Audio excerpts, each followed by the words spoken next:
Hi guys, good morning, good morning. Nandito na naman ako. Ah, yung update ko lang po kahapon, na interview ko, it's 16 kahapon, May 16.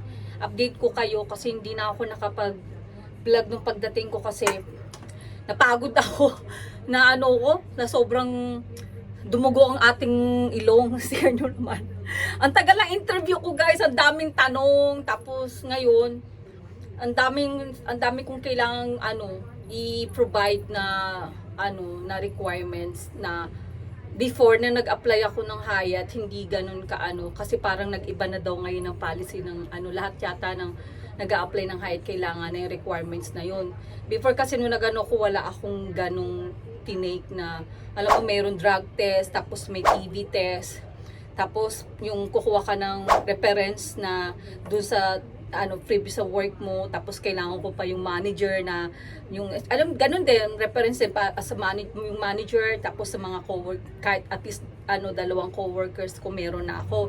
Ang problem ko ngayon, wala na akong kilalang manager doon sa Hyatt kasi lahat daw pinalitan na kasi 1 year na ako mahigit, ilang taon na akong wala doon, almost 2 years mahigit na akong wala sa Hyatt. So marami nang nangyari, marami na rin napalitan doon. Halos lahat daw ng manager doon iba na, even the HR, isa na lang ang kilala ko doon.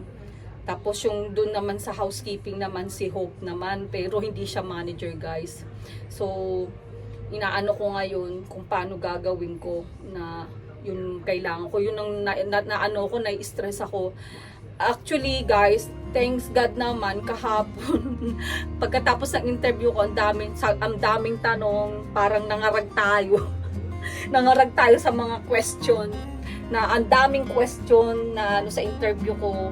Syempre hindi Tagalog kaya medyo tayo parang lumilipad yung utak pero nakapokus naman ako dun sa mga tanong. Syempre madami regarding sa work ko, tapos regarding sa akin, sa previous na mga naging ka-coworkers ko, at saka yung sa din tungkol sa mga trabaho, yung ganun, yung mga ang dami, basta maraming tanong kahapon. So hopefully nasagot ko naman ng tama kasi tsaka mga any suggestion, yung mga ganun regarding sa work, kung ano yung masasuggest mo para maka-help sa mga sa mga katulad ng trabaho namin na mahirap, ganun, para mapadali yung trabaho, meron ka mag-suggestion. So yun, I suggest din yung mga dating nagawa namin sa Hyatt na mga sinuggest namin.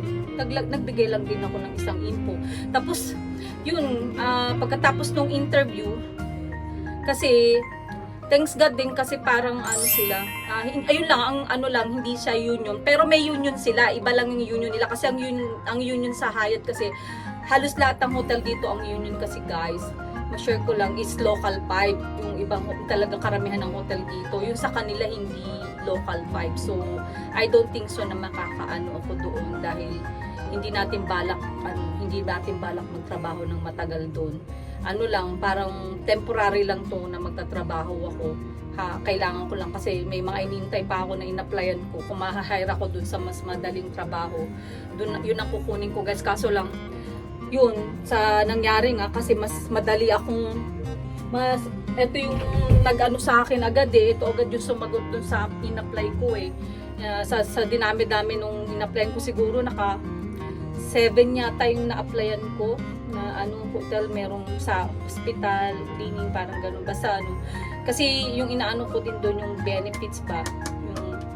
Pero kung ako lang, sana kahit 3 years sana makapasok ako sa union, yung katulad ng local 5. Yung sana, kasi tatanggap ako, thanks God, kasi nung sinabi sa akin ng manager, sabi niya ganun, kailan daw ako,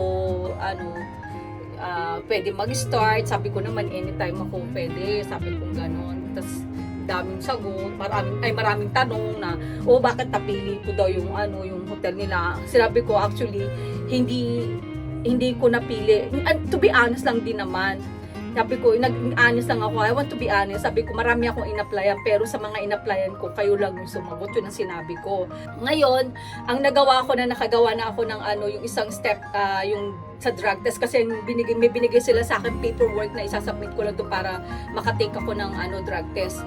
So, hindi ko yung sagot ng hotel yon ng papasukan kong hotel, sila yung may sagot kaya binigyan nila ako ng ganun. So sa kanila yun. Natapos na ako sa drug test. So ang isa pa yung TB test ko, kung hindi siya kung halimbawang hindi na makuha yung record ko dun sa isang ospital, sa ospital na pinag-anuhan namin ng test ng anak ko, baka magpapatest na lang din ako ng TB test kasi madali lang din naman yun. So yun lang yung requirements na na susunod ko na step yun, yung kailangan ko ng reference. Pero may nasabit na kasi akong reference para sa mga co-workers ko, yung mag-aano ko, at least 2 meron na ako. Yung sa manager na lang siguro, hopefully, yung sagot dun sa ko, yung tinawagan ko kanina ba't wala siya. Off siya pag Friday. So yun guys. Hi guys. Morning. 10 o'clock pa lang naman dito guys. May second interview na naman ako. Ibang ibang hotel naman guys. Dun sa isa natanggap na ako. But gusto ko kasi magtrabaho sa yun. Kaya ko dito. May mga interview ako guys. May mga dami akong tawag. Pero ito muna unahin ko. May interview ako. Pag natanggap ako dito, siguro kukunin ko to. Meron pang iba. Pero pag hopefully sana matanggap ako dito guys. Update ko lang sa inyo. Yung sa unang interview ko ngayon, interview na naman, kinakabahan na naman ako guys. Kaya matanggap tayo. Ang ganda ng hotel nila guys. Dito ako sa lobby nila. Kasi mas malaki yung dito. Mas malaki sa ako dito kasi dun sa una. Tapos yun to. Yung union namin dati dun sa Hyatt, yun din yung union na umawak dito. Kaya yun ang nahanap ko. Kasi yung unang interview ko, hindi siya union, kaya mababa yung sahod. Yun, hopefully sana matanggap tayo guys.